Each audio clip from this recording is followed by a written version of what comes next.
सबसे पहले तो आप सबका स्वागत है मुख्यमंत्री जी की और हमारी इस प्रेस कॉन्फ्रेंस में। मुद्दा आप सबको पता है, जनता पार्टी बड़ी उहापोह में है। एसओजी जांच कर रही है, उस पे किसी को कोई बोलने का अधिकार नहीं है। अगर कोई इनपुट किसी भी व्यक्ति को मिलता है तो वो एसओजी को देना चाहिए।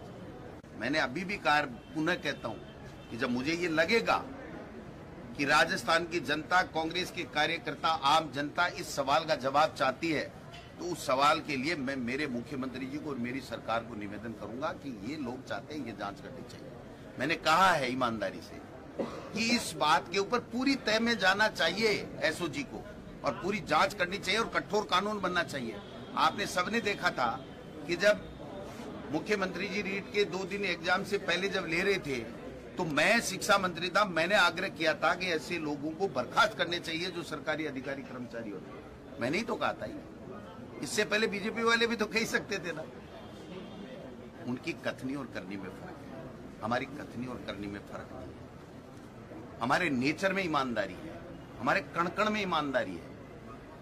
हम ये चाहते हैं कि हमारे प्रदेश के युवा, जिनके आशीर्वाद से हम लोग सत्ता में आए हैं, युवा का बहुत बड़ा रोल है, उनको न्याय मिले, उनको नौकरी मिले, उनको काम मिले और उनका विश्वास सरकार के ऊपर पूरा बना रहे। ये हमारी ड्यूटी में आता है और उसको हम पूरा बखूबी निभा रहे हैं। ये एक हो जाए ना बीजेपी भी, तो भी कम से कम इनकी बात सुने तो उसके ऊपर अमल तो करे कोई आदमी। कोई तो कह रहा है एसओजी से करा लो, कोई कह रहा है सीबीआई करा लो, कोई कुछ कह रहा है, कोई कुछ कह रहा है। अब आप बताओ, ये भारतीय जनता पार्टी के समय पेपर लीक या पेपर आउट के चर्चे नहीं हुए थे क्या? ये जो रीट हुई थी उसके 17 दिन धरने प्रदर्शन चले थे, आपको ध्यान में है? तो वसुंधरा जी आज सीबीआई की मांग कर रही है, उस टाइम तो दोनों कड़ियां भी एक ही कर लेती।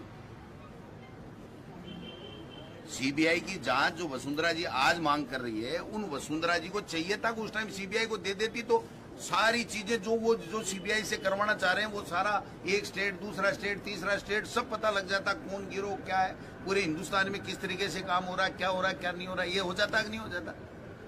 इसीलिए हम कहते हैं कि भाजपा में करनी और कथनी में फर्क है, और हम जो कहते हैं वो करते हैं। ईमानदारी हमारे कण कण में है, इनसे पाठ सीखने की आवश्यकता नहीं है किसी को। भाजपा ईमानदार। आप लोग भी नहीं कर रहे हो। मैं आते ही दिल्ली कह दिया कि देखिए हमारे मित्र लोग जो हैं वो खुद ही प्रोटोकॉल की पालना नहीं करते। तो ये मैं आगे कहने वाले था आपको कि प्लीज प्लीज प्लीज इसको गंभीरता से लें, आप सब लोग पालना करें और पालना करवाने में सहयोग करें, और माहौल बनाने में आपकी भागीदारी हो। सर पहले भी जो है आप बोल रहे हैं, पहले भी ऐसी घटना हुई, तो पहले और अब के अंदर कोई सुरक्षा के अंदर कोई बदलाव नहीं है? चूक की बात नहीं है मित्र, बात यह है कि विरोध प्रदर्शन करते रहे हैं, चाहे देश का प्रधानमंत्री हो, चाहे मुख्यमंत्री हो, चाहे कोई जननेता हो, उसको बात सुननी पड़ती है, और ये संवैधानिक अधिकार है लोगों को कि अपनी बात करें। वो अगर अपनी बात प्रधानमंत्री जी को कहना चाहते थे तो उनको समय देना चाहिए था। ये नौबत ही नहीं आती इकट्ठे होने की। अगर वो ये कह देते कि हाँ हम मिल लेंगे आपसे, आप समझ सकते हो ना। वो बड़ा मुद्दा होना ही चाहिए, क्योंकि अगर पेपर लीक होता है, क्योंकि जिस तरह गैंग बन चुकी है हर राज्य के अंदर, बिहार में अलग गैंग, यूपी में अलग गैंग, मध्य प्रदेश में व्यापम था, आप देख रहे हो पूरे देश को हिला के रख दिया। कई राज्यों में गैंग बन चुकी है, और वो अलग बात है गैंगे क्यों बन रही है। वही देश में हालात जो है बेरोजगारी का है, नौकरी के लिए तरस रहे लोग, और इसमें फिर करप्शन हो रहा है बहुत भयंकर। पर राजस्थान की सरकार ने जिस प्रकार से भनक लगते ही जो एक्शन लिया, एसओजी को जिम्मेवारी सौंपी, उस एसओजी ने, मैं समझता हूँ कि बहुत कम समय के अंदर वो कर दिखाया जिससे किसी को उम्मीद नहीं थी। तो ये तो एक एसओजी के काम को अप्रिशिएट करना चाहिए। कल गुलाब चंद कटारिया जी जो विपक्षी नेता है, उन्होंने भी एसओजी की जांच को वेलकम किया है।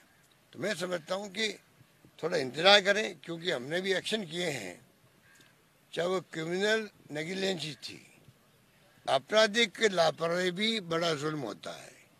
हमने केओं को बर्खास्त किया, सस्पेंड किया, धीरे धीरे जांच आगे बढ़ेगी और जैसे ही जो कंफर्म होगा कि ये बिल्कुल ही इनके कारण ही सब कुछ हुआ है, कुछ लोगों के नाम आए भी हैं, पूछताछ भी हुई है, उनको बर्खास्त की कार्रवाई की जाएगी।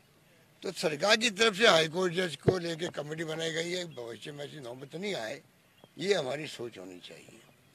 वो हमने कर दिया और अगली विधानसभा में बिल लेके आ रहे हैं जिससे कि उसमें ऐसे प्रावधान करें कि किसी की हिम्मत नहीं हो इस प्रकार की हरकतें करने की। तो सरकार इसको बहुत सीरियस ले रही है, क्योंकि जहाँ 25 लाख बच्चों का भविष्य दांव पे लगा हो, तो आप सोच सकते हो कि 25 लाख बच्चों में से 15-16 लाख बच्चे जो थे लेवल 1 भी लेवल 2 भी एग्जाम दिए, उनमें क्या बीतती होगी, क्या बीतती होगी उनके ऊपर। और अगर कुछ लोग ऐसे भी हैं राजनीति में जिनको कुछ समझ ही नहीं है राजनीति की, बड़े बड़े नेता बन गए बीजेपी के अंदर, वो ऐसे ऐसे स्टेटमेंट देते, मुझे तो हंसी आती है। कोई केंद्रीय मंत्री बना बैठा है, कोई राज्य में यहाँ पर बड़े पदों में बैठे हुए हैं, इनको पूछो यार थोड़ा बहुत तो कम से कम चिंतन करो, मनन करो, जानकारी पहले प्राप्त करो, फिर बोलना शुरू करो। बोले जा रहे हैं, कोई मतलब नहीं निकलता उनका, लोग कंफ्यूज होते हैं उल्टा, डिमोरलाइज होते हैं हमारे बच्चे। जो आज बेरोजगारी की समस्या सबसे बड़ी समस्या कोई है महंगाई की तरह, तो वो है बेरोजगारी समस्या, मेरा मानना है। उन बेरोजगारों को ये ऐसा हालात बनाना चाहते हैं जिससे कि आगे आपके जो है भर्तियां रुक जाए इसी बहाने, और भर्ती बहुत लंबे समय तक हो ही नहीं। पहले भी देख रहे हो आप लोग, 2 साल 3 साल 4 साल भर्ती देरी से हो रही है राजस्थान के अंदर, आरपीएससी की भी। हमने आके उनको ठीक करने का प्रयास किया।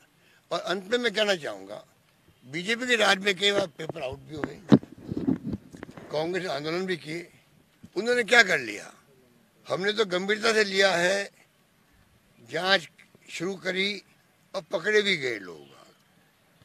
तो आप सोच सकते हो कि कांग्रेस की सरकार पूरी तरह गंभीरता से इस केस को ले रही है। मैं अपील करना चाहूंगा, चाहे वो पक्ष हो चाहे विपक्ष हो चाहे कोई व्यक्ति हो, आलोचना करना उनका अधिकार है, परंतु ये लाखों बेरोजगारों के भविष्य का सवाल है। इसमें हम ऐसे कोई रास्ता सुझाव दें कि सरकार को ये काम और करना चाहिए जिससे कि भविष्य में ये नौबत नहीं आए, तो मुझे समझ में आता, मैं वेलकम करूंगा उनके सुझावों को।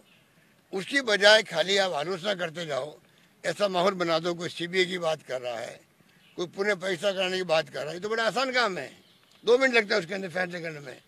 उसका रिप्लिकेशन क्या होगा, ये एग्जाम कब आगे खिसक जाएंगे, कब वापस शुरू होंगे, और बाकी बढ़ते हैं वो भी रुक जाएगी। तो एक तरफ हमने 1 लाख से अधिक लोगों को नौकरी दे दी है, 90,000 के आसपास नौकरी चल रही है, क्या उन नौकरी रोक दें हम लोग? ये कोई सोच नहीं पा रहा और आलोचना किए जा रहे हैं। गहलोत साहब, डीपी जरौली की बर्खास्तगी बड़ा कदम माना जा रहा है, आगे और भी अधिकारियों की बर्खास्तगी हो सकती है? देखिए, बात इसमें कोई व्यक्ति विशेष की बात नहीं है, आपराधिक लापरवाही भी बहुत बड़ा कारण होता है। हमने ये प्रयास किया है कि जिसकी हर गलती कीमत मांगती, मैंने बहुत पहले कहा था, 20 साल पहले मैं पहली बार मुख्यमंत्री बना, तो मैंने इस सेंटेंस को इंडिया टुडे ने कोट भी किया था। मैं फिर रिपीट करना चाहता हूँ, हर व्यक्ति की जिंदगी में हर गलती कीमत मांगती है, हर क्षेत्र में, और इसलिए जिसने गलती की उसको कीमत चुकानी पड़ेगी। धन्यवाद।